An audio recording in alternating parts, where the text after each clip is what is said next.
The real wood fire.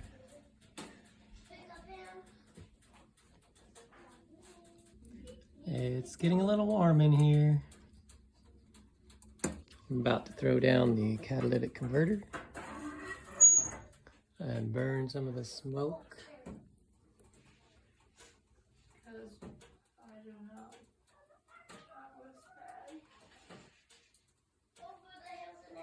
This is a bluestone wood fire box.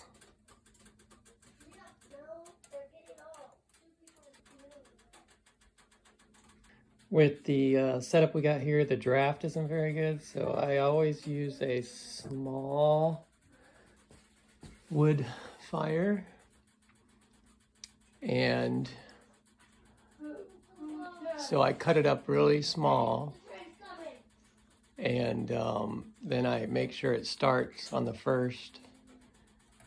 I'll put some, paper or cardboard on the bottom, then I'll put my wood on top, then I'll put some little more cardboard, and really just make sure it starts on the first time I light it. That way I don't have to keep opening the stove when it's all smoky.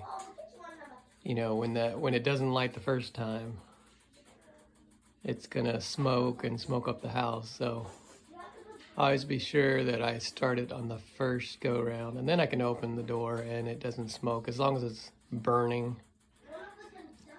But yeah, pretty efficient on wood, with the catalytic converter. The only drawback is you have to keep the fire really hot, and then you to cut down on the cleaning it out, because if you have a real smoky, smoldering fire, your catalytic converter is going to get clogged.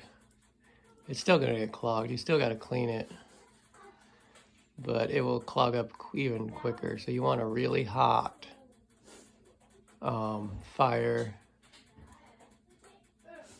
and really good wood. So here is the wood pile, and with your wood, you want it to be nice and dry and seasoned.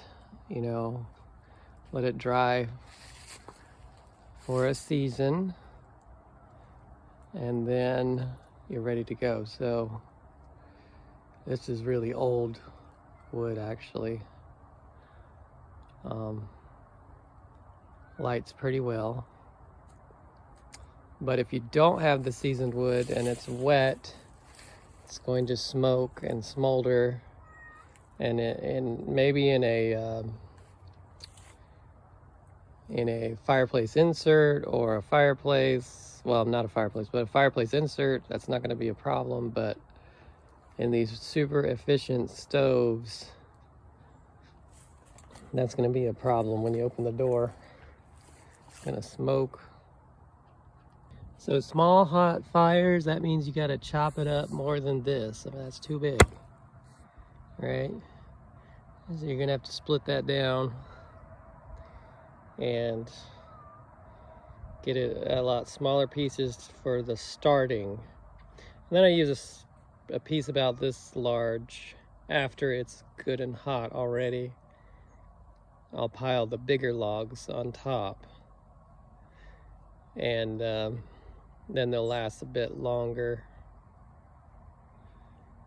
But you got to get the first fire, the first time you're trying to get it started, you got to go smaller. So I'm going to chop this one up 3 or 4 times. So then what I'll do in the fireplace is I will take like a big chunk of cardboard. Let's say this is my cardboard. Like an old cereal box that you don't need anymore. Just place that on the bottom so it's nice and wide.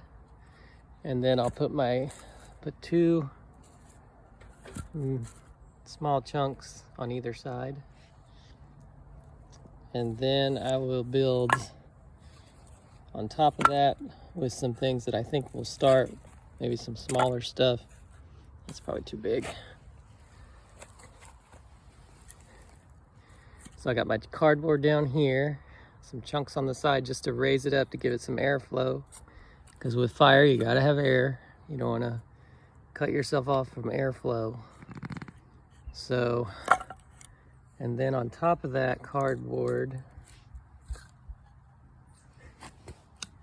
I'm gonna put my smaller chunks that I believe will light off.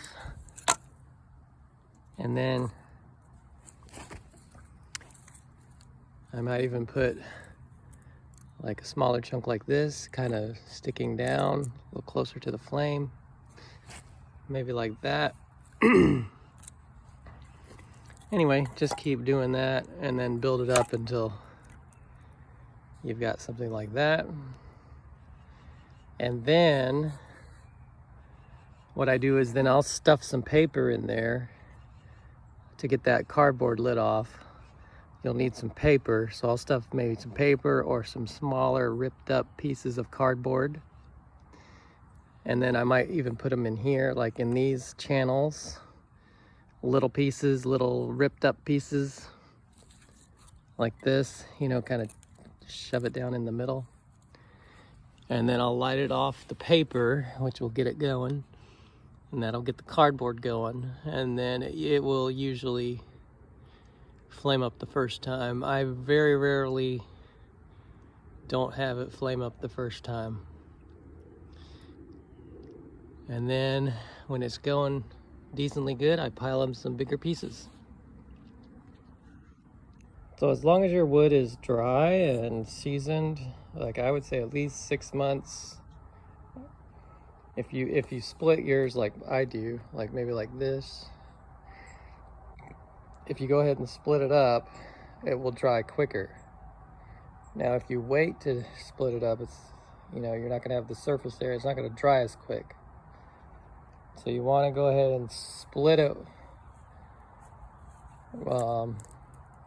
Usually when I'm putting it in a dry spot or in a pile, I've already split it. So that way it dries quicker. It's got the air moving in between the pieces. And I'll at least have it like that for 6 months. If you have it under roof, it's going to dry quicker. Now if you're trying to dry it like in a pile, it's going to take, obviously it's going to get rained on. But if you have it under roof,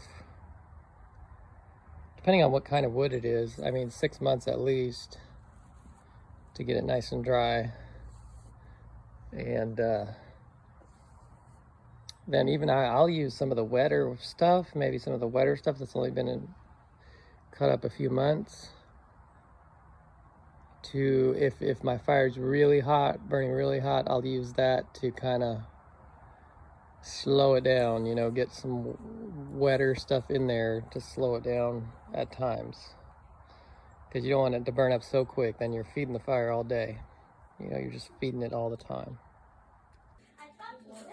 And here you see the temperature gauge, which is set to about 70, 71, and we are at 76. And I think I lit the fire about maybe 30 minutes ago to an hour. About 30 minutes, actually. So it is heating the whole house. Well, I mean, you know, it's getting it warm in this room, that's for sure. All right, y'all burn hot, but don't burn up.